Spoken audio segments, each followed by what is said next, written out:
জনগণের রাজনীতি নাকি রাজনীতির জনগণ? রাজনীতির আয়নায় কতটা প্রতিফলন জনগণের, তাদের অবস্থান কোথায়, সেই হিসাবটি বুঝতে যমুনা টেলিভিশনের রাজনীতির এই আয়োজনে পুরো সময় আপনাদের সাথে আছে আমি তৌহিদ হোসেন।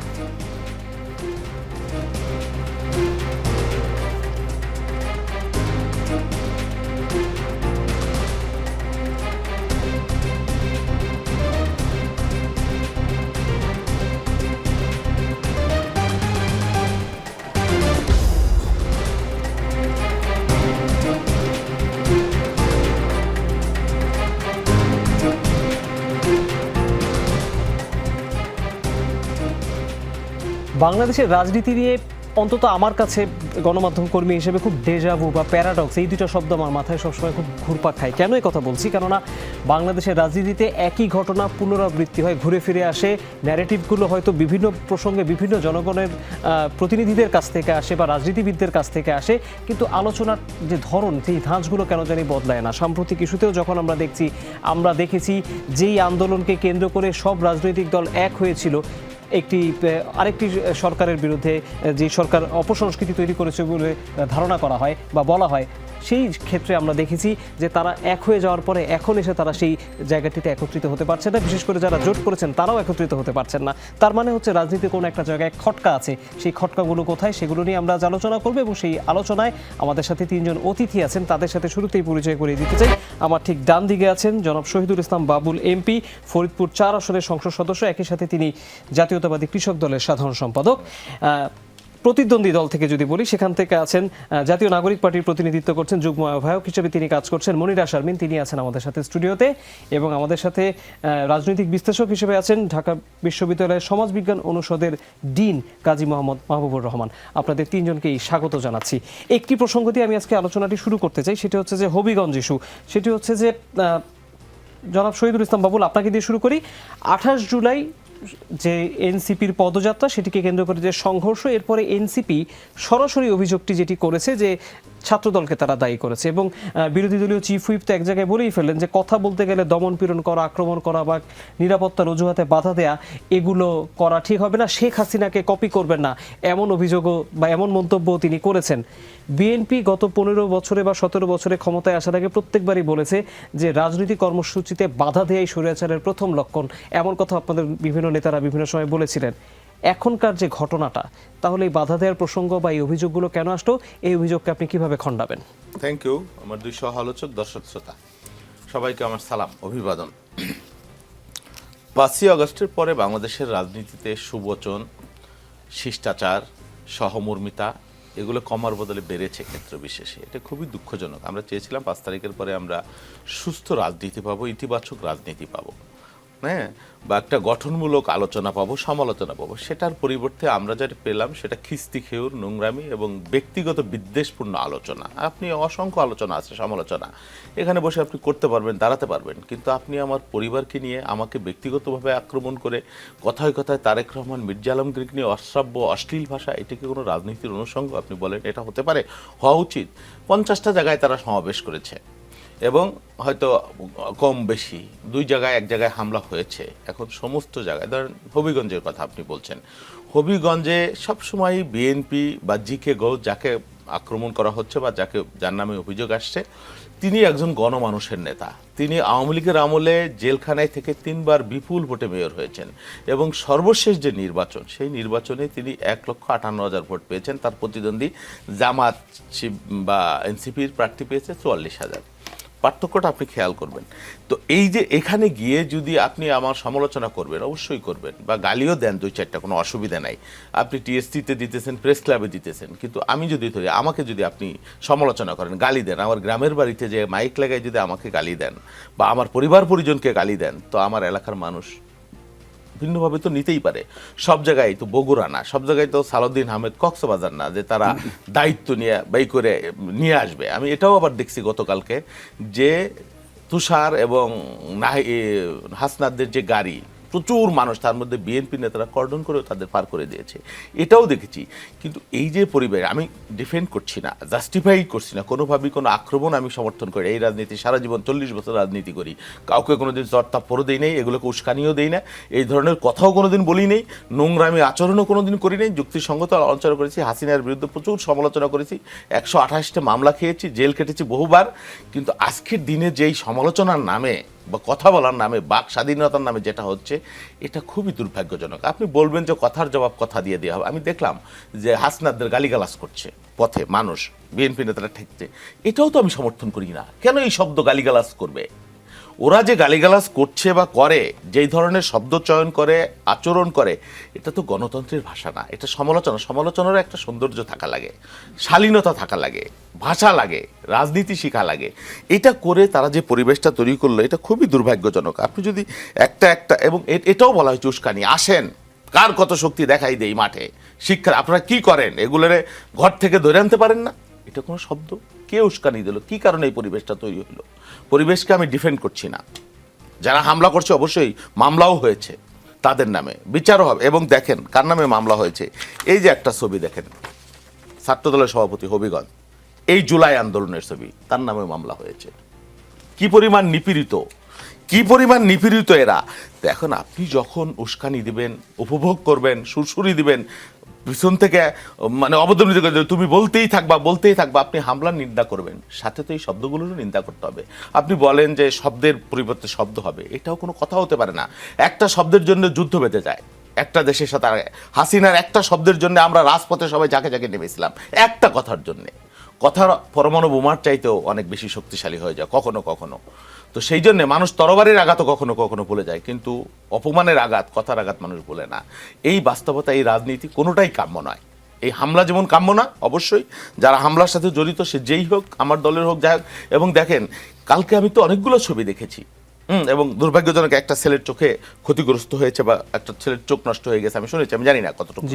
এটা খুবই দুর্ভাগ্যজনক ব্যাপার। এবং আপনি দেখেন এনসিপির মাত্র কয়েকজন লোক পুলিশকে কিভাবে ধাক্কা ধাক্কি করে একেবারে জঙ্গলের মধ্যে নিয়ে গেছে, এবং পুলিশের গায়েও হাত তুলতেছে।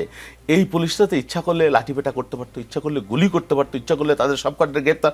আগের আমলে তো তাই হইতো। আপনারা যা বলেন যে কোনো পার্থক্য নাই, মানুষেরও টলারেন্সের একটা লেভেল থাকে, সেই লেভেলটাও অতিক্রম অনেকেই কিন্তু করছে। এটা দুর্ভাগ্যজনক। শুধু সেটা না, আচ্ছা শেষ করে দিই 10 সেকেন্ডে।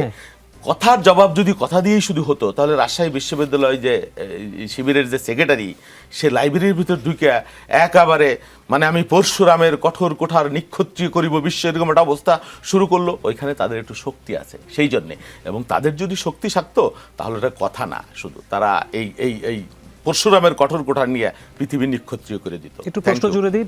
এনসিপির মুখ্য সমন্বয়ক নাসিরউদ্দিন পাটোয়ারি বলেছেন আলিফ নামের যে ছেলেটির চোখ নষ্ট হয়েছে, তিনি বলেছেন আলিফের চোখটি ফেরত দিন। প্রশ্নটি হচ্ছে, এই যে ঘটনাটি ঘটলো, আপনি বলেছেন মামলা হয়েছে, কিন্তু এই মামলাটি হওয়ার ক্ষেত্রে অনেক ধরনের বাধার অভিযোগ এনসিপির পক্ষ থেকে করেছে। প্রশ্ন হচ্ছে, যাদের বিরুদ্ধে ব্যবস্থা নেওয়ার কথা আপনি বলছেন, যে যদি অন্যায় করে থাকে ব্যবস্থা নাও, এটি আপনারা কতটা তৎপরতার সাথে করছেন? এক, দ্বিতীয়ত হচ্ছে নেতাকর্মীদেরকে আপনারা আসলে কি বার্তা দিচ্ছেন বারবার? তারা কেন বারবার নিজেদের কন্ট্রোল হারাচ্ছে? শোনেন, নেতাকর্মীদের যদি বার্তা না দেওয়া হতো, প্রত্যেকটা জায়গায় তারা হামলার শিকার হতো। প্রত্যেকটা জায়গায় যদি কন্ট্রোল না করা হতো, বার্তা দেওয়া না হতো না, এবং তাদের যে বডি ল্যাঙ্গুয়েজ, আচরণ, শব্দচয়ন বাংলাদেশের রাজনীতিতে কোনোদিন শুনি নেই। আওয়ামী লীগের আমলে কয়েকটা দুর্বৃত্ত ছিল, তারাও এই শব্দ, এই ধরনের শব্দ কম বলেছে। তাদেরকে তো ছাড়াই গেছে এই শব্দগুলা, এই আক্রমণগুলা, এই অশ্লীলতাগুলা। এই জায়গাটাও তো আপনাকে কন্ট্রোল করতে হবে। সমস্ত বাংলাদেশের সব মানুষ, আমরা বগুড়ায় কন্ট্রোল করতে পারলাম, কক্সবাজারে কন্ট্রোল করতে পারলাম, সব জায়গায় যে কন্ট্রোল করতে, আর সব মানুষ তো বিএনপির মানুষ না। হবিগঞ্জের মানুষ যারা আছে তারা তো ঝাড়ুপিটা নিয়েও মহিলারা ঘর থেকে বেরোয়েছে, এই ঘটনাও তো দেখেছি। সব বিএনপির লোক নট দ্যাট, আপনি এটা ভাবার কোনো কারণ নাই।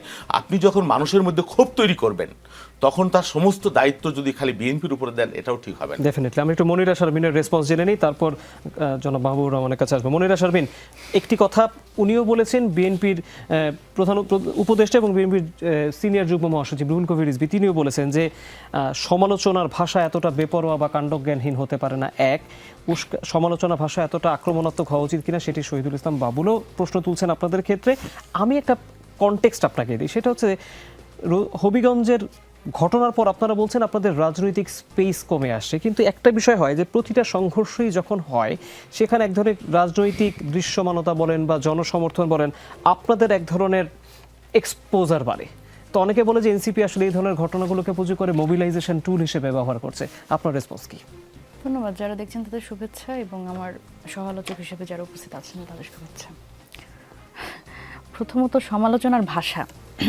আমরা প্রথমত আলোচনাটা যদি এখান থেকে বলি যে সেটা হচ্ছে যে সমালোচনার ভাষার সীমানা কত দূর হতে পারে এটা হচ্ছে প্রশ্ন, এবং এটাকে ঠিক করে দিবে। হ্যাঁ, এখন ধরেন একজন চাঁদাবাজি করে, এখন আপনি তাকে তার চাঁদাবাজ বলতে দিবেন না। হ্যাঁ, একজন ঋণ খেলাপি, তাকে স্বাভাবিকভাবে যে ঋণ খেলাপি তাকে ঋণ খেলাপি বলে রাগ করবে, চাঁদাবাজকে চাঁদাবাজ বললে রাগ করবে, মাফিয়া তন্ত্র কায়েম যারা করে তাদের মাফিয়া বললে রাগ করবে, কারণ আন্ডারগ্রাউন্ড পলিটিক্স করে। তো ক্যাডার যে আসলে অস্ত্রশস্ত্র নিয়ে ঘুরে তাকে আপনি ক্যাডার বললে সে রাগ করবে। তো আপনি এখন তাহলে বলবেন না, তাহলে বলেন যে আপনারা এগুলো বললেন না। এখন এমন একটা সময় আমরা আছি, 5 আগস্ট পরবর্তী সময়, এই জুলাই গণ অভ্যুত্থান পরবর্তী সময় আমরা বলছি যে যে রাজনীতি আমরা দেখতে চাই সেখানে হচ্ছে কেউই আসলে জবাবদিহিতার ঊর্ধ্বে থাকবে না, কেউ প্রশ্নাতীত কাউকে রাখা যাবে না, নট ইভেন প্রধানমন্ত্রী। জনাব তারেক রহমান, আমার ধারণা উনার দলীয় নেতাকর্মী তাদের যে এই অসহিষ্ণুতা দেখাচ্ছেন, উনি নিজেও জানেন যে উনি জবাবদিহিতার মধ্যে আসবেন, এবং আমরা তো বলি ওনাকে, ওনার ব্যাপারে বলি না অনেক জায়গায়, যেহেতু উনি পুরো সিস্টেমটা চালাচ্ছেন, অনেক কিছুর দায়ভার তো ওনারও, এবং আমরা ওনাকে প্রশ্ন করি। তো কোথায় এখন উনি যদি এখন বলেন যে না আমাকে প্রশ্ন করা যাবে না, আমরা তো হাসিনার মতো আর কাউকে নবী বানাইতে চাই না, রাসূল বানাইতে চাই না, না কোনোভাবেই না। এখানে অবশ্যই জবাবদিহিতা থাকতে হবে। কেউ যদি চাঁদাবাজি করে তার এই চাঁদাবাজ কথাটা শুনতে পারতে হবে, এই সমালোচনা শুনতে পারতে হবে, তাহলে আপনি বন্ধ করে দেন চাঁদাবাজি, ভালো হয়ে যান, ভালো রাজনীতি করেন। এখন অসুবিধার জায়গা হচ্ছে যে বাবুল ভাই যেভাবে করে বললেন যে এলাকার মানুষ, বিক্ষুব্ধ জনতা, তারা প্রতিরোধ গড়ে তুলেছে, হবিগঞ্জে প্রতিরোধ গড়ে তুলেছে, আমরা সবাই জানি, আপনারা সাংবাদিক আপনারা আরও ভালো জানেন যে একেবারে চিহ্নিতভাবে কারা আসলে হামলাটা করেছে। এবং দেখেন সবসময় একটা প্রবণতা থাকে যারা আসলে হামলা করে যে মুখ লুকাবার একটা প্রবণতা থাকে, তাই না? আমরা এবার প্রথমবারের মতো কি দেখলাম যে এই ভিডিওগুলো আমাদের কাছে যেগুলো আসলো, আপনাদের কাছে যেগুলো গেল, এই ভিডিওগুলো তারাই পোস্ট করলো যারা হামলাটা করলো, মানে এবং উচ্ছ্বসিতভাবে তারা কিন্তু নিজেদের ফেসটাও রিভিল করলো, এবং তারা কিন্তু তাদের নিজেদের ফেসবুক আইডি থেকে এই পোস্টগুলো করছে, এই ভিডিওগুলো ছড়াচ্ছে যে হ্যাঁ ঠিক আছে নাসিরউদ্দিন পাটোয়ারিকে আটকাইছি, খুব একটা এবং উল্লাস করছে। তো এই যে মারধর, এই যে সন্ত্রাসের রাজনীতি আবার বাংলাদেশে ফেরত আসলো, এবং এই যে বিএনপির ছাত্র সংগঠন একেবারে স্পষ্টভাবে যাদের বিরুদ্ধে মামলা করা হয়েছে, যে 11 জন চিহ্নিত, তাদের কিন্তু একেবারে ভিডিও ফুটেজে চিহ্নিতভাবে দেখা গেছে। সুতরাং হবিগঞ্জ জেলা ছাত্রদলের দায়িত্বশীল যারা তারা আছে, পৌর বিএনপির দায়িত্বশীল তারা আছে। সুতরাং সেই জায়গায় এখন যদি এইগুলোকে, মানে রাজনৈতিক দলগুলোর অসুবিধা কি, বিএনপি যেটা মনে করে যে তাদের ছাত্র সংগঠন বা তাদের যে সমর্থন সেটাই হচ্ছে পুরো জনগোষ্ঠী, তারাই জনতা, তারাই জনগণ, তাহলে এইভাবে করে ভাবলে তো হবে না। এখন আপনি এনসিপির সমন্বয়ক নাসিরউদ্দিন পাটোয়ারি, ওনার ব্যাপারে আপনি হাজারটা সমালোচনা করতে পারেন, আমি ব্যক্তিগতভাবে সমালোচনা করি। রাজনৈতিক আদব একটা অবশ্যই একটা খুব গুরুত্বপূর্ণ বিষয়, রাজনৈতিক শিষ্টাচার একটা গুরুত্বপূর্ণ বিষয়। উনি এই শিষ্টাচার যদি ভঙ্গ করেন, আপনি তাকে মানহানির মামলা দেন। মির্জা আব্বাস দিয়েছে না, ওনাকে চাঁদাবাজ তো বলেছে। এখন ঢাকা 8 আসনে যখন উনি যখন নির্বাচনে দাঁড়ালেন, স্বাভাবিকভাবে আপনি যখন নির্বাচনে দাঁড়াবেন, আপনার প্রতিপক্ষের লুপ হোলসগুলো, তার লিমিটেশনসগুলো, তার যে দুর্বলতাগুলো, সেগুলো আপনি চিহ্নিত করবেন, সেগুলো মানুষের কাছে বলবার চেষ্টা করবেন, এবং আপনি কি করতে পারেন সেগুলো বলবেন। সুতরাং এটা তো খুব স্বাভাবিক, এটা তো রাজনৈতিক অঙ্গনে খুব স্বাভাবিক ব্যাপার। এখন মির্জা আব্বাস উনি মানহানি ওনার হয়েছে, উনি মানহানির মামলা করেছে, দিস ইজ দ্য প্রসেস, আপনি আইনি পদক্ষেপ নেন। কিন্তু আপনি কোনোভাবেই এইটা জাস্টিফাই করতে পারেন না যে আমি একটা কথা বললাম, আপনি বিপরীতে আমার উপরে পেশি শক্তি প্রয়োগ করলেন, আপনি আমাকে আমার উপরে হামলা করলেন, এবং যেটার কারণে একটা ইন্টার সেকেন্ড ইয়ারে পড়া একটা ছেলে, অতি দরিদ্র একটা ছেলে, সে একটা চোখের আলো একদম পুরোপুরিভাবে সে হারিয়ে ফেললো, এবং তার এখন আরেকটা চোখ, সেখানেও তার আলো অনেক কম, এবং তার সেটা দেখতেও খুব কষ্ট হবে। সুতরাং এই যে দেখেন বাংলাদেশ তাহলে কি বার্তাটা পেল, যে নাসিরউদ্দিন পাটোয়ারি ধরেন সে যে ধরনের রাজনীতি করে, এই রাজনীতি যদি সাধারণ মানুষ পছন্দ না করে, সে অপ্রাসঙ্গিক হয়ে যাবে রাজনীতি থেকে। আমি তো বলছি যে আমি তো ওই রাজনীতিটা করি না, আপনারা তো আমাকে চেনেন, আমি ধরেন কনস্ট্রাকটিভ রাজনীতি করি। একটা রাজনৈতিক দলে সবাই কি এক ধরনের রাজনীতি করে? বিএনপিতেও তো করে না। বিএনপি তো এমন অনেক মানুষ আছে যারা বেফাস কথাবার্তা বলে, আমি যদি বলি যে ডটের বাচ্চা বলে তারা গালি দেয়, আবার এমন লোক আছে যারা ডট করে ভাসিয়ে দেওয়ার কথা বলে, এবং প্রবীণ রাজনীতিবিদ, পর্শিয়ান রাজনীতিবিদ। তাহলে এখন আপনি বলেন এইটার কারণে কি আমরা তাদের উপরে যদি হামলা হয়, প্রতিপক্ষ যদি হামলা করে, সেটাকে জাস্টিফাই করব? মানে এটা হয় যে একজন মানুষের মুখের কথায় আপনি তার উপরে জায়েজ করছেন যে তার উপর হামলাটা জায়েজ। এখন দেখেন এই জায়গাতে আমাদের প্রত্যেকটা রাজনৈতিক দল মত নির্বিশেষে এই একটা জায়গায় আসতে হবে যে আপনি কোনোভাবেই মানে শুধু মুখের কথায় আপনি এর বিপরীতে আপনি কোনোভাবে হামলা করতে পারবেন না, পেশি শক্তি প্রয়োগ করতে পারবেন না, এবং এটা কোনো যদি কিন্তু ছাড়া। বিএনপির আমার যারা ভাইরা আছেন, আপারা আছেন, তারা কিভাবে করে কথাটা বলেন, হ্যাঁ এই ধরনের রাজনীতি আমরা সমর্থন করি না, কিন্তু না এখানে কোনো কিন্তু নাই। কোনো কথার কারণে আপনি কোনোভাবেই প্রতিপক্ষে বা বিরোধী মতের উপরে আপনি এভাবে করে হামলা করতে পারবেন না। এই জায়গাতে আমাদের আসতে হবে, কারণ এই জায়গায় যদি আমরা না আসি তাহলে বাংলাদেশের মানুষ আসলে কি বার্তাটা পেলো দেখেন, যে এই রাজনীতিটা আবার সেই দমন পীড়ন এবং হচ্ছে রাজনৈতিকভাবে একটা অস্থিতিশীলতা রাজনীতি, মারামারি রাজনীতিতে আমরা ফিরে গেলাম। এই দমন পীড়নের যে পথ সেটিতে আমরা আবার ফেরত আসছি কিনা, এই মন্তব্যটা আমি জনাব মোহাম্মদ মাহমুদুর রহমানের কাছ থেকে নিব। 3টি রাজনৈতিক ভাষ্য তৈরি হয়েছে হবিগঞ্জের ঘটনা পর। আমি একটু পড়ে শুনি। বিএনপি বলছে বিচ্ছিন্ন ঘটনা, এনসিপি বলছে এটি একটি রাজনৈতিক বার্তা, প্রশাসন বলছে এটি একটি আইন শৃঙ্খলার বিষয়। মনিরা শারমিন যে প্রশ্নটা করলেন, আমিও একই প্রশ্নটাই করতে চাই। গণতন্ত্রের যে চর্চা পরিবর্তন করতে আমরা চেয়েছিলাম, সঠিক গণতন্ত্র ফিরিয়ে আনার কথা যেই দুটি দল বলে নির্বাচন করে দায়িত্বে আসলো, সরকারি দলের এবং বিরোধী দলের, আপনি গণতন্ত্রের চর্চায় ফেরার কোনো লক্ষণ দেখছেন কিনা? আপনাকে ধন্যবাদ এবং আমার সহ আলোচকদেরকে চমৎকার উপস্থাপনার জন্য ধন্যবাদ। আসলে গণতান্ত্রিক রাজনীতিতে আমরা ফিরি নাই এই কথাটা আমি বলতেই চাই না, কারণ অনেকগুলো ভালো কাজ হয়েছে। যেটা খারাপ লাগছে সবার কাছে সেটা হলো যে জুলাই যারা ধারণ করে তাদের মধ্যে রাজপথের কিছু বিতর্ক, সেটা কোনো কোনো জায়গায় সহিংসতার উত্তর হয়েছে। আপনি দেখেন সহিংসতার মাত্রাও আমাদের মানে আগের লাইফের চেয়ে, মানে আমরা যেটাকে 5ই আগস্টের আগে 5ই আগস্টের পরে আমি অনেক পরিবর্তন দেখতে পাই। তো সেই পরিবর্তনগুলোর মধ্যে একটা অন্যতম পরিবর্তন হলো সহিংসতার মাত্রাটাও একটা বড় পরিবর্তন।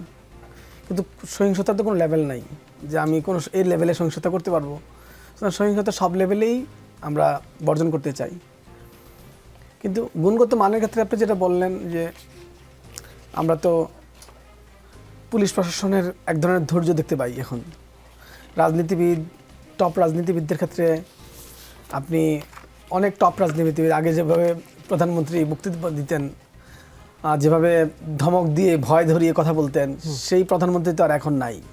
এভাবে ভয় ধরিয়ে তো কোনো প্রধানমন্ত্রী, বাংলাদেশে যে প্রধানমন্ত্রী আছেন উনি তো এভাবে ভয় ধরিয়ে কথা বলেন না। মাঠ পর্যায়ে বা কেন্দ্রের দ্বিতীয় তৃতীয় সারির নেতাদের মধ্যে কিছু বিতণ্ডা আছে, বাকবিতণ্ডা আছে এবং কিছু অভিযোগও আছে কারণ, যেটা মনিরা শারমিনও বললেন, কিছু অভিযোগও আছে।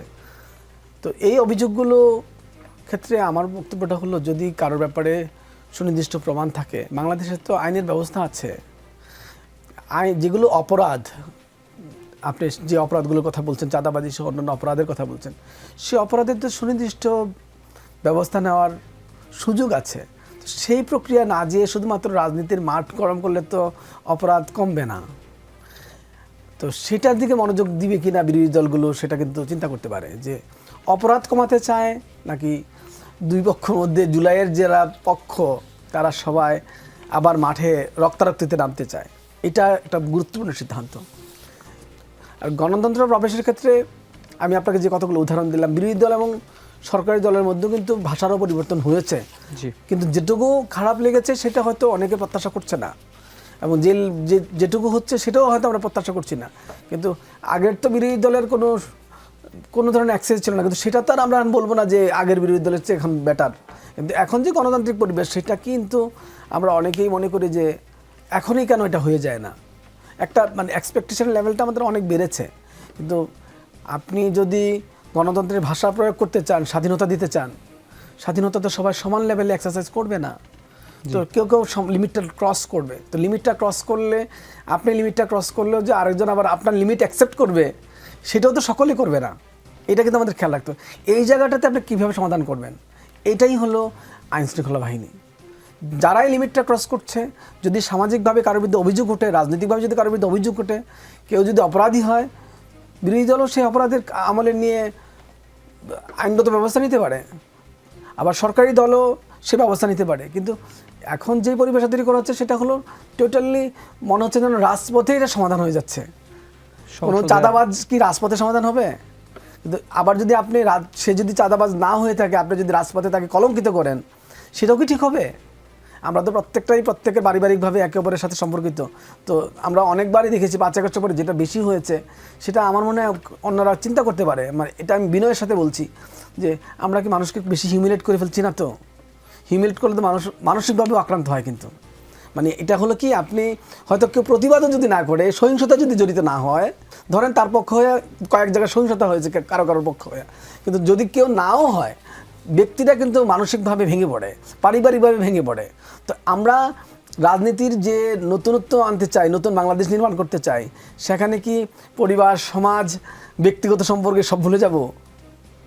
এগুলো যদি প্রায়োরিটি দেন, আপনি ইউরোপ আমেরিকাতে বাংলাদেশের রাজনীতিকে ইউরোপ আমেরিকার মতো অনেকে গণতান্ত্রিক রাজনীতির ধারা নিয়ে যেতে চান। এখানে একটা লিমিটেশন হলো এক্ষুনি সব কিছু চাই, মানে মাত্রাটা যে এভাবে উঠতে হয় পারদটা, সেটা অনেক সময় আমরা খেয়াল করি না। আর দ্বিতীয় লিমিটেশন হলো ইউরোপ আমেরিকা কিন্তু মানুষের ব্যক্তিগত সম্পর্কগুলোকে খুব সম্মান করা হয়, পারিবারিক সম্পর্কগুলোকে খুব সম্মান করা হয়, সামাজিক সম্পর্কগুলো সম্মান করা হয়, কিন্তু তার কারোর যদি অপরাধ থাকে সে অপরাধটা কিন্তু আইনগতভাবে নিরসন করা হয়। এগুলো যদি আমরা কালচারে ফিরিয়ে না নিয়ে আসি আর শুধু বলি যদি গণতন্ত্র, তাহলে কি গণতন্ত্র করতে পারবো? এটা আমার মানে সবার প্রতি প্রস্তাব। কারণ আমি দেখতে পাচ্ছি যে সামাজিক অবক্ষয়টা যদি রাজনীতিবিদদের পেয়ে বসে, তাহলে তো রাষ্ট্রটাকে টিকাতে পারবেন না।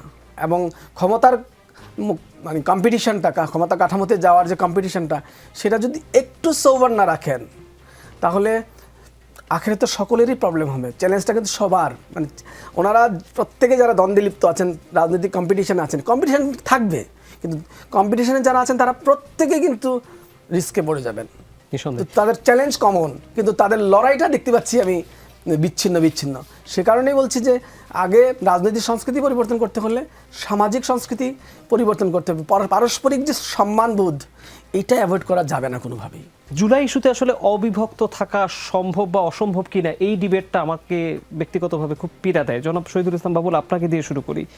জুলাই আন্দোলনকে কেন্দ্র করে বা জুলাই আসলে কার কর্তৃত্ব, সেটা নিয়ে অনেক সময় নানা ধরনের রাজনৈতিক বয়ান তৈরি হয়েছে। সেটির একটি ব্যাখ্যা আপনি দিবেন যে কেন হঠাৎ করে বিএনপির মনে হচ্ছে যে এনসিপি জুলাইয়ের চেতনা থেকে সরে যাচ্ছে। এক, কনসিডারিং দ্য ফ্যাক্ট বিএনপির মহাসচিব এবং স্থানীয় সরকার মন্ত্রী বলেই ফেললেন যে অনেকে জুলাই যোদ্ধা হিসেবে এখন ভোল পাল্টে নেমে গিয়েছে। সরকারের কোনো ক্ষেত্রেই যে আসলে প্রধানমন্ত্রী তারেক রহমান বাদে অনেক ক্ষেত্রেই যে ঘুষ, দুর্নীতি, অনিয়ম প্রসঙ্গে যে কোথাও পরিবর্তন হয়নি, সেটিও তিনি খুব স্পষ্ট করে বলেছেন। জুলাইকে ধারণ করে যে পরিবর্তনের কথা বলা হলো, বিএনপির বড় সিনিয়র নেতাই বলছেন যে সেই পরিবর্তনগুলো আনা যায়নি। এটি আসলে সরকারের ব্যর্থতা কি? ভণ্ডামি রাজনীতি তো আর করা যাবে না। শোনেন, আমি বলি, এই আমাদের ছোট বোন মনিরা, তাকে আমি খুব রেসপেক্ট করি। আমাদের বোন, তরুণ রাজনীতিবিদ, নতুন রাজনীতি করে। আমার 40 বছরের রাজনৈতিক অভিজ্ঞতা। রাজনীতি নামে কোনোদিন কাউকে একটা গালি দিবার প্রয়োজন হয় না। আল্লাহর রহমতে এমপিও বানাইছে আল্লাহ, মানুষের ভোটে প্রয়োজন তো হয় নাই। অশ্লীল কটুকাব্য আপনি খেয়াল করে দেখছেন। জুলাইয়ের কথা যে বললেন, জুলাইয়ের 12টাতে ইন্টারিম সময় বাজাই দিছে এই আমাদের তরুণরা। অধিকাংশ ক্ষেত্রে আমরাও দিছি কম বেশি। কি কারণে? রাস্তার মধ্যে দাঁড়ায়, যে আমার বোন চাঁদাবাজির কথা বললো, রাস্তার মধ্যে দাঁড়ায় ঘুষার চাঁদাবাজি নিছে তাদের শীর্ষ নেতা, রেকর্ডেড ভিডিও আছে নিচে। তো হ্যাঁ, রাস্তায় এক নারীর কাছ থেকে টাকা নিচ্ছে না, 7 লাখ টাকা, আরো 3 লাখ টাকা বাকি রাখছে না। এটা সারা জাতি জানে। হান্নান মাসুদ, প্লিজ আমি কথা বলতে, শারমিন মনিরা, এই ভদ্রতাটুকু একটু শিখবেন প্লিজ। আমি বলি নাই, আপনি অনেক কথা বলছেন, প্লিজ একটু শিখেন। তরুণ রাজনীতিবিদ আপনারা, এই কার্টিসিটা আমি চ্যালেঞ্জ দিয়ে বলছি, এটা আমার নামে মামলা করবেন আমি যে মিথ্যা বলে থেকে এক বিন্দু। হান্নান মাসুদ থানার মধ্যে থেকে চাঁদাবাজরা ছাড়াই আনছে। এই যে ইসাক সরকার সবচেয়ে বড় চাঁদাবাজ নাকি বিএনপির, এখন এনসিপি যায় সে আউলিয়াল্লাহ হয়ে গেছে। কি বলবেন এগুলো? ভণ্ডামি ছাড়া কি? আওয়ামী লীগের নামে এরা একটা গালি দেয়, এই যে এনসিপি সমাবেশ করতেছে, একটা গালি দেয়। এখন সব গালি হয়েছে সবচাইতে জুলুম, মানে মজলুম বিএনপি নেতাদের নামে, সবচাইতে মজলুম। তার ভাষাটা কি আপনি শুনেন। কি মির্জা আব্বাস তো কোনো শিখে নাই, ভদ্রতাই শিখে নাই, অভদ্র, অজ্ঞ। এই বাক্যের জন্য ফজলুর রহমানকে শোকজ করেছে, সতর্ক করেছে, শামসুজ্জামান দুদুর মতো নেতাকে করেছে, আরো জয়নাল ফারুকের মতো নেতাকে করেছে। আমরা উৎসাহিত করি না, তারা এগুলো উৎসাহিত করে, আনন্দিত বোধ করে। এই সব শব্দ মির্জা আলমগীর নাকি সভ্যতাই শিখে নাই, ভদ্রতাই শিখে নাই। সেনা প্রধান দাঁড়িয়ে রাখছে বুই রাখালে, তারা ভীমরতি ধরছে, ভূতে ধরছে। এটা কোনো রাজনীতির ভাষা? আচ্ছা বলেন তো, ক্যান্টনমেন্ট ঘুরেই দিতে হবে। ওরা অস্ত্র দিচ্ছে, ওদের মাথায় ঘিলু নাই। চিন্তা করে না, একটা নতুন তুমুল সম্ভাবনার রাজনৈতিক দল, এই কয়েকজন ছেলে মেয়ে আইসা এই দলটাকে কোথায় নিয়ে গেছে? একটা সিটও যদি পাইতো, আর এই কথা রাজুতে আয়, মনে হয় যে তাদের কথায় লক্ষ লক্ষ রাজুতে চলে যাবে।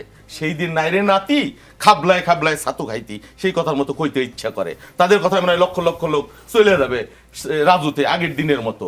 হ্যাঁ, কি বলবেন? দেখেন বক্তব্য কি, চ্যালেঞ্জ দিলাম, মাঠে আসেন, দেখাই দেব। কে উস্কানি দেয়? এটা কোনো রাজনীতির ভাষা? দেখেন প্রধানমন্ত্রী কি বলে, প্রধানমন্ত্রী হলো সন্ত্রাসের গডফাদার, চাঁদাবাজের গডফাদার। তারপরে কি, মির্জা আব্বাস কোন চ্যাটের বাল। হ্যাঁ, এই যে এই শব্দগুলো, এটা কোন রাজনীতির শব্দ? আর আমি যদি কেউ ছাগল চুরি করে খাইছে, এটা কি বলা উচিত? ও যদি আমার গালি দেখেন, আমি যদি গালি দেই, এই যে বাক্যের স্বাধীনতা আপনি যেটা বলছেন, ইজ ইট পলিটিক্স? এটা কোন পলিটিক্সের ম্যানার? এই নাসিরুদ্দিন পাঠারি কয়দিন জেল খাটছে, কয়দিন জেল খাটছে, কয়টা মামলা খাইছে? এই যে পুলিশের কথা বললো, পুলিশ শত শত পুলিশের ধাক্কায় ধাক্কায় খাদের মধ্যে নিয়ে গেল। হ্যাঁ, পুলিশের বেস খুলে নিয়ে গেল। পুলিশ ইচ্ছা করলে আগের আমল যদি হয়তো পিঠে ঘুরিয়ে দিতে পারতো না, সবগুলো গাড়িতে ভরতে পারতো না মুরগির ছানার মতো? করে নাই তো। বিএনপির উদারতাকে আপনি দুর্বলতা মনে করছেন। এর মধ্যে একটা পলিটিক্স আছে। এই যে এনসিপির পদযাত্রা হইতেছে, কেউ তো জানে না, তারা তো দৃশ্যপটে নাই। এখন এই যে হবিগঞ্জে ঘটনার পর জানতেছে মানুষ, এইটাও একটা রাজনীতি, এটা ইন্টারন্যাশনাল। বরং জামাত তারা কিছুটা পরিপক্ক রাজনীতি করতেছে, তাদের ভাষা এরকম খারাপ না। আপনি দেখেন তারা নিন্দা করে বিএনপি কোথায় আক্রমণ করেছে, রাজশাহী বিশ্ববিদ্যালয়ে যে স্মরণকালে সেরা অসভ্যতা করা হলো, বেলসানিয়া পরশুরামের কঠোর কঠোর নিক্ষত্রিয় করিব বিশ্ব এই অবস্থা, সেটা নিন্দা তারা করবে না। যেখানে যেমন আর কি যথাচিত যদিক, মানে যেখানে ভালো লাগবে সেখানে করবে, সেখানে করবে না। তাদেরকে আমি এইভাবে আক্রমণ করে আমি কথা আসলে বলতে চাই না। আমাকে বলতে মানে রাজনৈতিক স্পেস নেই করেছে। আজকেও তারা কানাইঘাটে সমাবেশ করলো, আজকেও আপনি দেখেন মানে কি সব বক্তব্য, বিবৃতি, ফজা পাগল। আচ্ছা ঠিক আছে, ফজলুর রহমানকে আপনাদের পছন্দ নেই সেটা আপনি বলেন, যুবদল, সন্ত্রাসী, ছাত্রদল, কোলাঙ্গার, চাঁদাবাজ, ভারতীয় দালাল, মানে কি প্রত্যেকটা, স্বরাষ্ট্রমন্ত্রী গডফাদার, স্বরাষ্ট্রমন্ত্রী মাদক ব্যবসায়ী গডফাদার। এটা কোনো রাজনীতির ভাষা? আপনি বলেন। এই যে যে বক্তব্য বিবৃতিগুলো দেয়, এগুলো কোন জায়গায় ডিফেন্ড করে না, আমরা এগুলো সমর্থন করে তাকে পাঠায় সব জায়গায় বক্তৃতায়, এবং তাকে বক্তৃতা দেওয়া, তাকে স্পোক্স পারসন করছে। এই রাজনীতি আমরা চাই না। আমরা চাই এই তরুণ দলটা সম্ভাবনায় টিকে থাকুক, কিন্তু তারা যেই রাজনীতি শুরু করছে, তাদের মানে দুঃখিত, আসলে এই টিকে থাকার দরকার ছিল। নিজেদের সর্বনাশ নিজেরাই করছে। একজন মানে ছাগল চোরকে বানাইছে পলিটিক্যাল আইডল। আমরা একটু মনিরা শারমিনের রেসপন্সটা জানি, তাদের পরিণতি কি হবে কি বলেন? একটু আপনাকে থামাতে হচ্ছে। আমি মনিরা শারমিনের রেসপন্সটা নিব। আপনি আমাকে চাঁদাবাজ বলেন, গডফাদার বলেন, সব বলেন, আরো বেশ কিছু প্রশ্নের উত্তর আমাকে জানতে হবে। একটু যদি আমাদের পরিবারকে নিয়ে কথা বলতে পারবেন, এটা রাজনীতি না। মনিরা শারমিন, একটা কথা আপনারা সবসময় বলেন, আমি একটু জুড়ে দিই যে জুলাই অসমাপ্ত, দি আইডিয়া অফ অসমাপ্ত জুলাই, এই রাজনৈতিক ন্যারেটিভটার একটা ব্যাখ্যা আমি আপনার কাছ থেকে জানতে চাই। কেন আপনাদের মনে হয়? এক, দ্বিতীয়ত হচ্ছে মির্জা ফখরুল ইসলাম আলমগীর যেটি বলছেন যে ভোল পাল্টে জুলাই যোদ্ধা হয়ে গেছে। জুলাই আন্দোলনের পরে তরুণরা মিলে এনসিপি গঠন করলো, পরিবর্তনের কথা বললো। যদি বিএনপি মহাসচিব এরকম অভিযোগ যেহেতু বলেছেন যে ভোল পাল্টে জুলাই যোদ্ধা অনেকে হয়ে গিয়েছে, এনসিপি তাদের খুঁজে পেয়েছে কিনা, খুঁজে পেলে তাদের বিরুদ্ধে ব্যবস্থা নিয়েছে কিনা? না, এনসিপির কি এটা দায়িত্ব? মানে ধরেন ভোল পাল্টে জুলাই যোদ্ধা হয়ে যাওয়া আপনাদের সাথে কেউ আছে কিনা যাদেরকে আপনারা মনে হচ্ছে যে ভোল পাল্টে চলে এসেছে? সরকার এখন এখন শুনেন, মজা ওই যে পুরান ঢাকা মানুষ আপনি আপনি আপনি আপনি তো কথা বলেন না, একটু ওনাকে বলতে আপনি বলেন না, আপনি বলেন না, না এত হেল্প করতে হবে না, আমি ওইটা এমনি উত্তরটা দিতাম। শুনেন, ঘটনা হচ্ছে যখন হচ্ছে ইসাক সরকার তাদের দলে থাকে, তখন তিনি আসলে সুফি দরবেশ হয়ে যায়। যখন তিনি এনসিপিতে আসে, তখন হচ্ছে তিনি চাঁদাবাজ হয়ে যায়। হ্যাঁ, তো এইটা হচ্ছে দ্বিচারিতার রাজনীতি। এবং দেখেন, প্রথমত জুলাইয়ের কোনো সোল অথরিটি এনসিপি কখনো দাবি করে না। এনসিপি সবসময় বলে যে জুলাইয়ের অথরিটি একমাত্র শহীদ যারা, তাদের যারা আমাদের মধ্যে নাই, এবং এই পরিবারগুলোর যারা সাফারিংসের মধ্যে আছে সেই পরিবারের, এবং পরবর্তীতে জুলাইয়ের বড় স্টেক হোল্ডার হচ্ছে এই আহতরা যারা তাদের অঙ্গহানি হয়েছে, এবং এর পরে আসবে হচ্ছে সকল রাজনৈতিক দল। এবং অবশ্যই এই আন্দোলনটা যারা লিড করেছে তাদের একাংশ আমাদের সাথে আছে, সবাইও কিন্তু নাই, সব লিডাররাও কিন্তু আমাদের সাথে নাই। সুতরাং এই যে মানে জুলাইয়ের যারা আসলে যোদ্ধা, যারা ভুল পাল্টে এখন আসছে, তারা মানে সেটা ফাইন্ড আউট করার অন্তত মানে অথরিটি আমাদের নাই, এবং আমরা জানি না এটা কাদের কথা উনি বলেছেন। এখন আমি যদি একটু আসি, সেটা হচ্ছে যে জুলাই অসমাপ্ত এই বিষয় নিয়ে আমি লাস্টে বলছি, কিন্তু আমি একটু বলি, সেটা হচ্ছে যে দেখেন বাংলাদেশে এমন একটা সময় আমরা রাজনীতি করছি, আমরা সবাইকে যেটা বললাম প্রথমে, আমরা প্রশ্নের মধ্যে রাখতে চাই। আমরা একেবারে দলীয়, যেটা বললাম, দলীয় প্রধানের পাশ হয়ে সালাম করার মতো রাজনীতিও করতে চাই না। এবং আমার কথা হচ্ছে নাহিদ ইসলাম, আমার দলের আহ্বায়ক, তিনিও যদি ভুল করে সেটা যাতে আমি এই আপনাদের টকশোতে এসে আমি যাতে বলতে পারি, এই রাজনীতি আমরা করতে চাই। সেই রাজনীতি আর করতে চাই না যে আমার দলীয় প্রধানের পাশ হয়ে সালাম না করলে আমার ঘুম আসে না, এই রাজনীতি আমরা করতে চাই না। এখন দেখেন নাসিরউদ্দিন পাটোয়ারির উনি বললেন ভাইরা বহুদিন ধরে রাজনীতি করেন। দেখেন জুলাই কেন অসমাপ্ত জানেন? এই যে ভাইদের একটা অসুবিধার জায়গা হয়ে গেছে। অসুবিধার জায়গা হচ্ছে ওনাদের মনে হয় যে কিরে ভাই, আমি এত বছর রাজনীতি করলাম, আমার রাজনৈতিক ক্যারিয়ার 20 বছর, 25 বছর, 30 বছরের, আর এরা একটা গণ অভ্যুত্থানের মধ্যে দিয়ে লিড করে এরা আমার পাশে বসে এখন কথা বলে, আমার পাশে বসে এখন রাজনীতি করে, এদের রাজনৈতিকভাবে এদের ত্যাগ কতটুকু? এখন ত্যাগের মানে যেই ফিরিস্তি সেটা মিলাতে চান ওনারা, কিন্তু ওনারা তার এইভাবে করে যখন জুলাইয়ের নেতাদের ছোট করেন তখন আমাদের খারাপ লাগে। দেখেন ওনার শহীদুজ্জামান বাবুল ভাই, আসলে আমি জানি না উনি জুলাইয়ের এই নেতাদের কতদিন ধরে চেনেন না, কিন্তু কারণ ওনারা যখন এই পল্টনে যখন এই ককটেল বিস্ফোরণ হয়েছে, ককটেল ফুটেছে, যখন ওনারা আসলে পালিয়ে গেছে, ওনারা যখন ঘর থেকে বের হয় নাই, এই যে যখন রুহুল কবির রিজভীর যখন ওই কলাপসেবল গেটে জাস্ট 4-5 জন নিয়ে দাঁড়ায় ছিল, ওই সময় ঢাকা বিশ্ববিদ্যালয়ে একদল তরুণ তারা এই বাংলাদেশের ভবিষ্যৎ নিয়ে তারা পড়াশোনা করেছে, পাঠচক্র করেছে, বাংলাদেশে কিভাবে পরিবর্তন করা যায় এই চিন্তাগুলো করেছে। এবং আওয়ামী লীগের সময় আমরা ডাকসু নির্বাচনের মাধ্যমে আমাদের নেতৃত্ব উঠে এসেছে, এই খবর ওনারা রাখেন না, এটা ওনাদের রাজনৈতিক ব্যর্থতা, এটা আমি বলবো। এবং দেখেন নাসিরউদ্দিন পাটোয়ারির কথা বললেন, নাসিরউদ্দিন পাটোয়ারি কি জেল খেটেছে? নাসিরউদ্দিন পাটোয়ারি এই শাপলা গণহত্যার সময় সে কিন্তু জেলে ছিল। সেই সময় সে একটা ইন্টারে পড়া স্টুডেন্ট, সে তখন জেলে গেছে। সুতরাং এই যে বারবার করে আমাদের আক্তার হোসেন, প্রত্যেকেরই কিন্তু একটা ত্যাগ তিতিক্ষার ইতিহাস আছে। সুতরাং এই যে জুলাই কেন অসমাপ্ত, এই বর্ষিয়ান রাজনীতিবিদ তারা আসলে এই যে নতুন যে প্রজন্ম, তরুণ প্রজন্ম, তারা যখন রাজনীতি করতে এসছে তখন তাদের সাথে আসলে তাদের ত্যাগ মিলাতে চায়। এরা কিভাবে করে আমার পাশে দাঁড়িয়ে এখন রাজনীতি করবে, এরা কিভাবে আমাকে চাঁদাবাজ বলবে? আমি চাঁদাবাজি করবো তাতে কোনো সমস্যা নাই, কিন্তু আমাকে চাঁদাবাজ বলে সমস্যা। কিন্তু আমার একটা প্রশ্ন ভাই, দেখেন এই যে বেগম জিয়া ওনাদের দলের একেবারে শীর্ষ নেত্রী, এবং উনি তো, বেগম জিয়া তো এখন আসলে কোনো দলের নাই, উনি তো আসলে এখন একটা পুরো আমাদের প্রজন্মেরও অভিভাবক হিসেবে আমরা মানি। বেগম জিয়াকে যখন এতিমের টাকা চোর বলেছে, বেগম জিয়াকে যখন হাসিনা বলেছে তার মাথায় ঘিলু নাই, যখন এই বেগম জিয়াকে অশিক্ষিত বলেছে, যখন এই বেগম জিয়াকে ছোট লোক বলেছে, যখন কোকোর মৃত্যুর সময় যখন ছোট লোক বলে গাড়ি দিয়ে হাসিনা গাড়িতে উঠে চলে গেছে, তখন আমার এই বিএনপি ছাত্রদল এবং বিএনপির যারা নেতাকর্মী তারা কোথায় ছিল? তারা কেন সেই হামলা মামলা করে নাই? কারণ কি, শেখ হাসিনার সময় তারা মজলুম ছিল, এখন সরকারে এসেছে তারা জালিম হয়ে উঠেছে। এবং এই বেগম খালেদা জিয়াকে তিনি যখন হাসিনাকে ভোট চোর বলেছে, এটা কি প্রতিবাদ না? এটা কি রাজনীতির ভাষা না? তাই বলি কি আমরা তখন হাসিনার লোকজন যখন এই বিভিন্ন সমাবেশে এই ভোট চোর বলার কারণে বেগম জিয়ার উপরে যখন হামলা করেছে, যেই বিএনপির যারা নেতাকর্মী তাদের যেরকম গুম খুম হামলা মামলা করেছে, সেটাকে কি আমরা জাস্টিফাই করব? এবং খুব ভয়ঙ্করভাবে একটা ভুল কথা আমার প্রিয় ভাই বাবুল ভাই বলেছেন, সেটা হচ্ছে উনি বলছেন যে এই যে কি বলে, আগের হাসিনার পুলিশ হলে এই পুলিশরা তো আসলে এরকম প্রত্যেকটা জায়গায় আসলে আমাদের উপর চড়াও হতো। আপনি জানেন উনি পুরো একটা ভুল কথা বলছেন, যেটা এবং এই হামলাটা উনি জাস্টিফাই করতে চাচ্ছেন। আপনি জানেন একটা স্ট্যান্ডিং সংসদ সদস্য, এই একজন নারী সংসদ সদস্য মাহমুদা মিতু, তার উপরে গতকালকে পুলিশ হামলা করেছে, এবং কিভাবে হামলা করেছে এটা তো সব জায়গায় আমরা দেখেছি। আমাদের সার্জিস আলম আহত হয়েছে, এবং এই পুলিশ বাহিনীকে দেখে আমাদের সেই আওয়ামী লীগের পুলিশ বাহিনীর মতো মনে হয়েছে। তার মানে কি আমরা বলবো যে এই পুলিশ বাহিনীও কি সরকারের মদতপুষ্ট?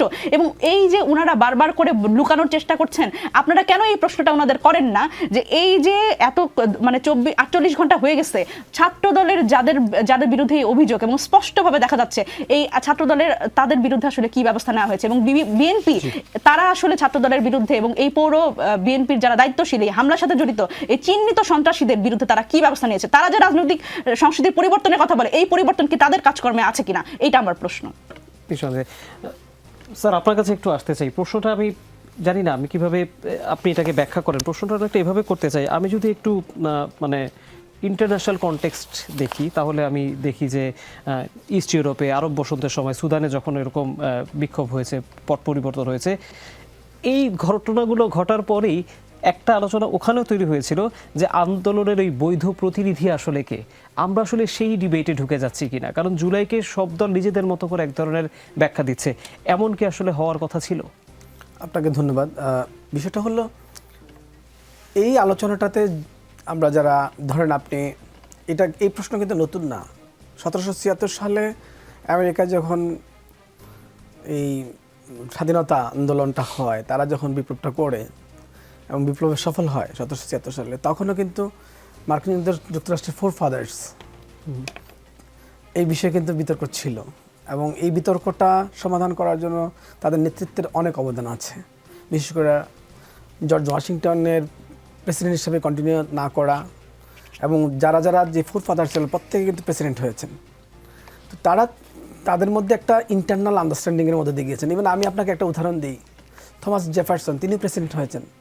তারা নিজেরা লড়াই করেছেন দাসপ্রথার বিরুদ্ধে। ওনার মৃত্যু পর্যন্ত প্রায় 700-র মতো স্লেভ ছিল।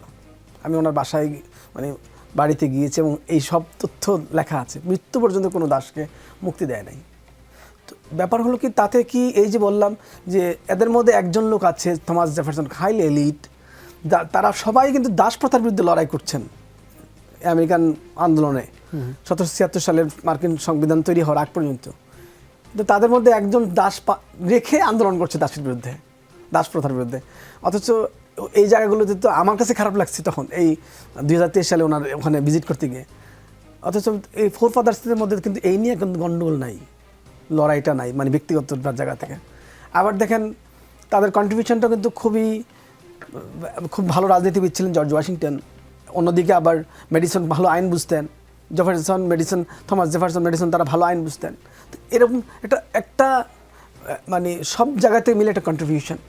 আপনি সাম্প্রতিক সময় দেখেন আমেরিকাতে যে প্রেসিডেন্টের ডিবেটটা হয়, নির্বাচনের আগে যাদের যে লড়াইটা হয়, লড়াইটাতে কিন্তু আক্রমণগুলো একটা স্টাইলে থাকে। আপনি দেখেন না, আর ইংল্যান্ডের তো অত্যন্ত পরিশীলিত। ইউরোপের রাজনীতিতে কিছু ফ্রান্সে এবং জার্মানিতে নতুন নতুন এখন কিছু জায়গা ছাড়া ম্যাক্সিমাম, বিশেষ করে ব্রিটেনের তো খুবই পরিশীলিত রাজনীতি। তো আমরা যদি রাজনীতির গুণগত মান বাড়াতে চাই, তাহলে ব্রিটেনকে কেন একটু অনুসরণ করব না?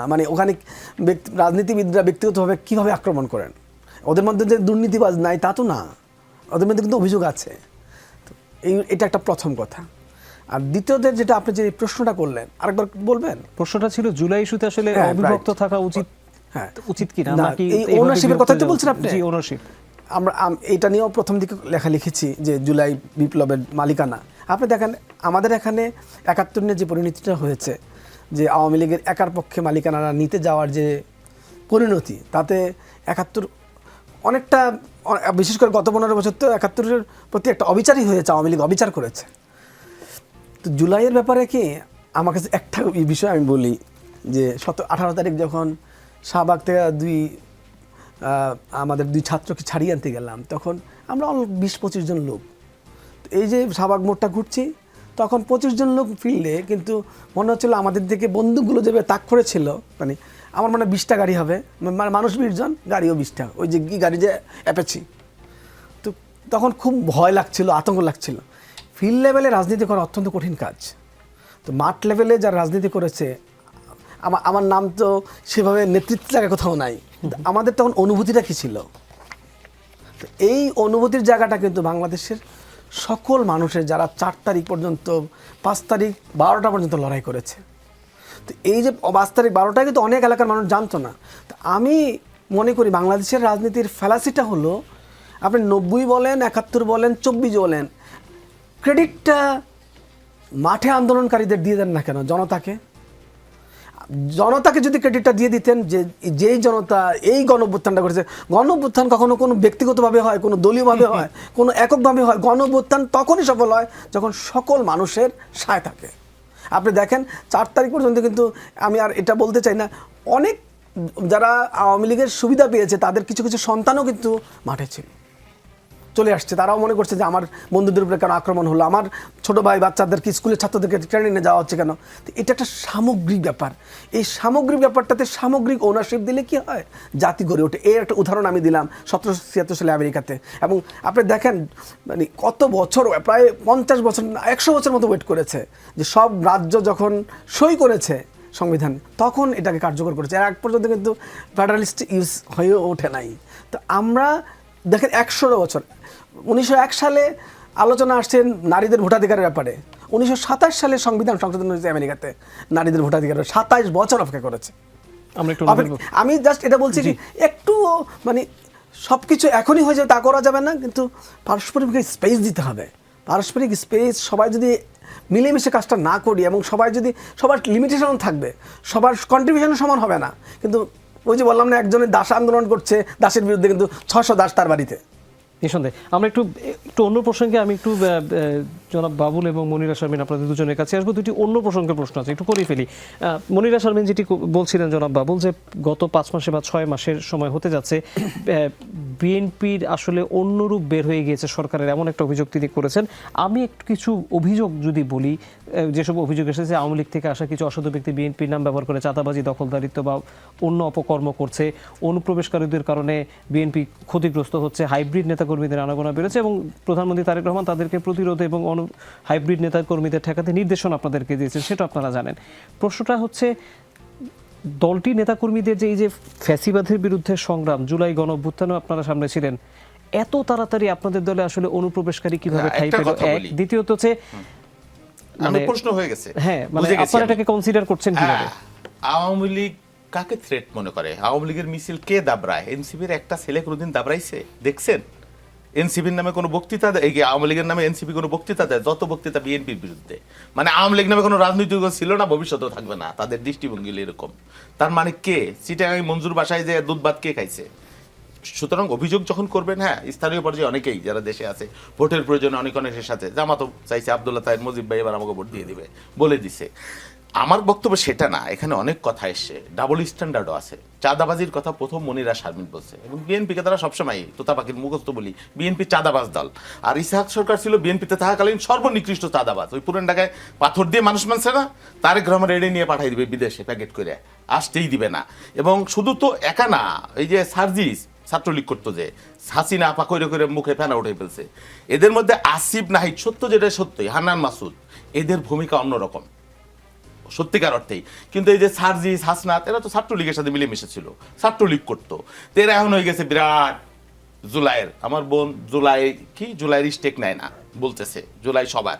আবার খোঁচা দিয়ে বললো বিএনপি কি করছে তখন? বিএনপির 1400 লোক গুম হয়েছে, আপনার কয়জন হয়েছে? বিএনপির লক্ষ লক্ষ 50 লক্ষ মানুষের নামে মামলা হয়েছে, আপনার কয়জন হয়েছে? বিএনপির অসংখ্য মানুষ এক্সট্রা জুডিশিয়াল কিলিং হয়েছে, তখন আপনি ছাত্রলীগের সাথে মিলেমিশে ছিলেন অথবা চুপচাপ ছিলেন, সুবিধাবাদী ছিলেন।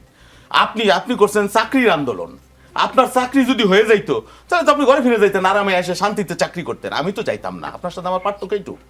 আমি এই আন্দোলন করতাম, আমি আজকে হয়তো, নাহলে কালকে হইতো, নাহলে 5 বছর পরে হইতো, না হইতো, কিন্তু আমার ইথিক্যাল অবস্থান ছিল। আপনি ছিলেন সুবিধাবাদী।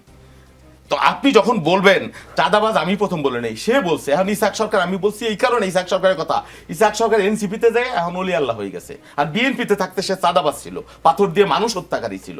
এগুলো ডাবল স্ট্যান্ডার্ড। আপনারা তারা বলে কি তোমার বাপ মাকে, একদিকে কয় জিয়াউর রহমান খুব মহান নেতা, এক একজন এক এক রকম বলে, আলকে হান্নান মাসুদ। আবার কয় তোমার বাপ মাকে, তারেক রহমানকে বলে প্রধানমন্ত্রী, চিনার টাইম নাই, প্যাকেট করে লন্ডনে পাঠাই দেবো। কয় দিনের দল, একা ইলেকশন করলে একটা সিট পাওয়ার বাস্তবতা যাদের হয় নাই, তারা যদি এই কথা বলে, আর তারা জোট করছে জামাতের সাথে, তারা যে মগবাজারের তালা খুলতে পারে না, এই কথা মুখ দিয়ে একবারও বলে না আমার ছোট বোন, একবারও বলে না। এতগুলো মানুষের ফাঁসি দিয়ে দিল, হ্যাঁ, গলা কাইটা জেলখানায় নৃশংসভাবে হত্যা করলো, প্রতিবাদ করতে পারে নাই তাদের জোটের লোকরা, এই কথাও তারা বলে না। শুধু বিএনপি আর বিএনপি। এটারও একটা কারণ আছে, দৃশ্যপটে আসতে চায় বিএনপিকে আক্রমণ করার, অন্য কোনো কারণ না। রাজনীতি তো না এর মধ্যে, নষ্ট রাজনীতি, অসুস্থ রাজনীতি, নোংরা রাজনীতি। জনাব বাবুল, অনুপ্রবেশকারী কি ঢুকছে আপনাদের দলে? ঢুকতে পারে, বিশাল দল বিএনপি, আমি তো অস্বীকার করছি না। যারা দুর্বৃত্ত, কথা পরিষ্কার, পালানো, গ্রামে গঞ্জে যারা আওয়ামী লীগের ভোট দিছে, এরকম অসংখ্য মানুষ আমারও ভোট দিছে।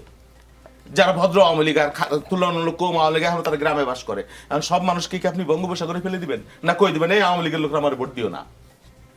Is it possible? জি, আমরা একেবারে অনুষ্ঠানের শেষ পর্যায়ে মনিরা শারমিন, শেষ প্রশ্নটি আপনার কাছে করতে চাই। এটা একটু অন্য প্রসঙ্গ, আপনি এটাকে অ্যাড্রেস করবেন কিনা জানি না, কিন্তু যেহেতু জামাতের সাথে জোটের প্রসঙ্গটি আসলো, একটা আলোচনা এই মুহূর্তে চলছে যে এনসিপি আর জামাত হয়তো সামনে আর একসাথে পথ চলবে না, আপনারা জোট আলাদা হয়ে যাবেন, এনসিপি কওমি দলগুলোকে ঘরে নিয়ে একসাথে আরেকটি জোট করবে, এমন আলোচনাও এসেছে। জামায়াতে ইসলামের সহকারী সেক্রেটারি জেনারেল হামিদুর রহমান আজাদ বলেছেন জোট থেকে দলগুলোকে বের করে নেওয়ার একটি পরিকল্পিত ষড়যন্ত্র চলছে, যেই আঙ্গুল অভিযোগের তীর আবার তিনি বিএনপির দিকে তুলেছেন। আপনারা কোন ধরনের রাজনৈতিক সিদ্ধান্তের দিকে যাচ্ছেন? দেখেন এখনো আসলে অফিসিয়ালি এই ব্যাপারে সিদ্ধান্ত বা এই ব্যাপারে বলবার মতো সময় আসেনি।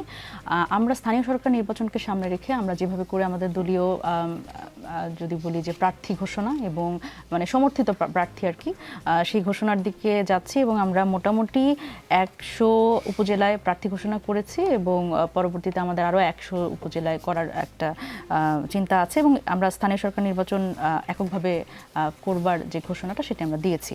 কিন্তু এই জোট থেকে আসলে এই মুহূর্তেই যেহেতু এটা কোনো আনুষ্ঠানিক কোনো ঘোষণা আসেনি, সুতরাং এই ব্যাপার নিয়ে আসলে এই মুহূর্তে মন্তব্য করার সময় আসেনি আমি বলবো। কিন্তু এখানে আমি একটু সাথে যেহেতু বাবুল ভাই বলেছেন আমার কিছু জিনিস অ্যাড্রেস করতে হবে উইথ ইউর পারমিশন, সেটা হচ্ছে দেখেন আমি মনে করি যে বাবুল ভাইরা যে রাজনীতি করেছে সেই রাজনীতির কারণেই যে ব্যর্থ রাজনীতি করেছে গত 17 বছর, তারা তো আসলে তাদের বললাম তো যে এখন তো খালি বালুর ট্রাক মানে আমাদের সামনে আসে, তখন তো ভর্তি বালুর ট্রাক ছিল, সেই বালুর ট্রাক তারা সরাইতে পারে নাই। এবং এই যে দেখেন বিশ্ববিদ্যালয়গুলোতে এই ছাত্রলীগের যে দৌরাত্ম্য সেটা এবং আমাদের মতো আমাদের প্রজন্মের যখন আসলে ছাত্রলীগের মাধ্যমে এই সিটের ইজারা যখন ছাত্রলীগের ছিল, এটা তো আসলে বাবুল ভাই সহ এই বিএনপি এবং জামায়াতের মতো বড় বড় রাজনৈতিক দল যারা এর আগে রাজনীতি করেছে তাদের ব্যর্থতা যে এই আমার বাংলাদেশে আমার বিশ্ববিদ্যালয়গুলোতে আসলে কেন ছাত্রলীগের মাধ্যমে তখন আসলে উঠতে হয়েছে, এই সিটের ইজারা কেন ছাত্রলীগের ছিল, সেটা তো বিএনপির ব্যর্থতা। এই ব্যর্থতার কথা ওনারা স্বীকার করবেন না। ওনারা পুরোপুরিভাবে শুধুমাত্র নির্বাচন কেন্দ্রিক ক্ষমতা কেন্দ্রিক যে আন্দোলনগুলো করেছে জনগণ সেখানে আসলে সমর্থন দেয় নাই। এবং আপনি দেখেন ওনার কথাবার্তায় আপনি খেয়াল করেন, আপনি প্রশ্ন করলেন যে অনুপ্রবেশকারী, উনি আবার চলে গেল যে এনসিপি এই এনসিপি সেই এনসিপি এই। এখন ঘটনা হচ্ছে দেখেন উনি যদি সেই তুলনার রাজনীতি করে তাহলে আমি বলবো এটা খুবই ভয়ঙ্কর রকম রাজনৈতিক কার্পণ্য ওনাদের মধ্যে আছে যে এই তরুণদের রাজনীতিতে আসার ক্ষেত্রে ওনারা ওয়েলকাম করেন নাই। এবং এই যে দেখেন এই তরুণদের রাজনৈতিক হিস্সা, ওনাদের অসুবিধার জায়গাটা কোন জায়গায় জানেন? বাংলাদেশের ইতিহাসে এই প্রথমবার তরুণরা এই আন্দোলন সংগ্রাম করে রক্ত দিয়ে তারা আসলে ফিরে যায় নাই, মানে তারা আসলে ঘরে ফিরে যায় নাই, তারা রাজনৈতিক হিস্সাটা দাবি করেছে এবং রাজনৈতিক দল হিসেবে অবতীর্ণ হয়েছে।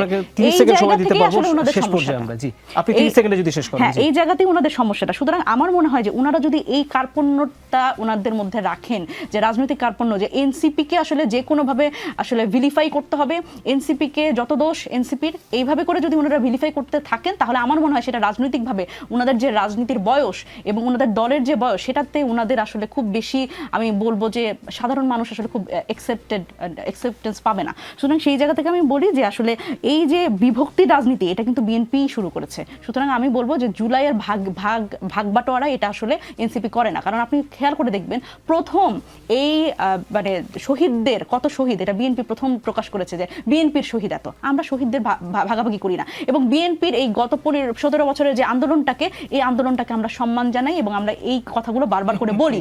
কিন্তু ওনারা কিন্তু না অসম্মান করি নাই আপনাদের গণতন্ত্রের জন্য আন্দোলনটা যেরকম স্বীকৃতি দিব, কিন্তু আপনারা যখন আমাদের ছোট করে কথা বলবেন এটা আমরা অ্যাকসেপ্ট করব না। কারণ এটাও সত্য যে জনসম্পৃক্ত করতে আন্দোলন করতে পারে না। আমরা আজকে আয়োজন শেষ করতে হচ্ছে, আমাদের একদম অনুষ্ঠানের সময় শেষ। আমি খুবই দুঃখিত, সবাইকে একটু সময় দিতে পারলে আমার খুব আমিও খুশি হতাম, কিন্তু আমাদের সময় শেষ, আমাদের একেবারে অনুষ্ঠান শেষ, আমাকে ক্ষমা করবেন।